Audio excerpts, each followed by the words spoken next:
संदेह भीतर पैदा होता है और विश्वास बाहर से आते हैं। जो भीतर पैदा होता है वह बाहर से आई हुई किसी भी चीज़ से ढांका जा सकता है, मिटाया नहीं जा सकता। विवेक भी भीतर पैदा होता है। जहाँ बीमारी है वहीं समाधान हो सकता है। विश्वास दूसरे देते हैं। संदेह आपका होता है, विवेक भी आपका होता है।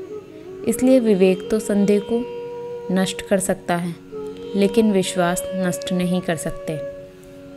विश्वास से पैदा हुई धार्मिकता बिल्कुल झूठी होगी, और न केवल झूठी होगी बल्कि मनुष्य को एक गहरे पाखंड में भी ले जाने का कारण बन जाती है।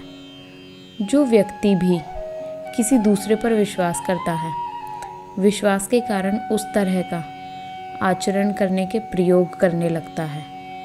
आचरण उसका थोपा हुआ होता है।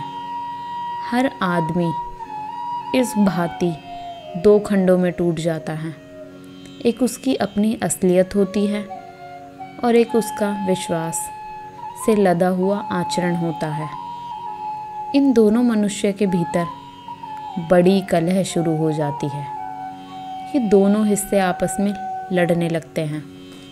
आप अपने भीतर देखें तो आपको पता चलेगा आपका विश्वास और आपका व्यक्तित्व दोनों निरंतर लड़ रहे हैं। आपका विश्वास होगा अहिंसा सत्य है, आपका व्यक्तित्व कहता है हिंसा सत्य है। आपका विश्वास है सत्य बोलना ठीक है, आपका व्यक्तित्व कहता है असत्य बोलना ठीक है।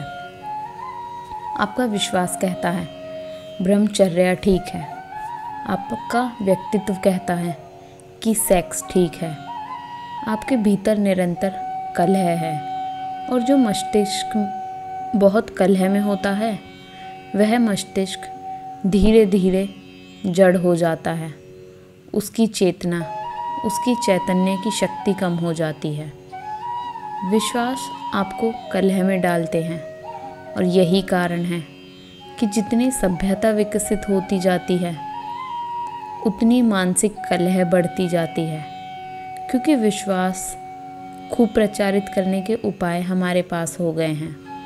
विश्वास को खूब प्रचारित किया जा सकता है, लोगों के मनों में डाला जा सकता है। विश्वास वहाँ पहुँच जाएगा। उनका व्यक्तित्व जैसा था वैसा ही बना रहेगा। परिणाम यह होगा कि वे एक आंतरिक कलह में, एक इनर कॉन्फ्लिक्ट में पड़ जाएंगे, अपने भीतर लड़ना शुरू कर देंगे। और जो अपने भीतर 24 घंटे लड़ता है वह या तो विक्षिप्त हो जाएगा और या पाखंडी हो जाएगा। पाखंडी का अर्थ है कि वह कहेगा कुछ, करेगा कुछ, और अगर ईमानदार हुआ तो पागल हो जाएगा, क्योंकि इन दोनों के बीच कोई संगति नहीं बैठ सकेगी। तनाव तीव्र होगा, अंततः तनाव तोड़ देगा। जितना मनुष्य सभ्य होता जा रहा है उतना ही उसके भीतर तनाव गहरा होता जा रहा है। और तनाव का कारण क्या है? विश्वास और व्यक्तित्व के बीच में विरोध है।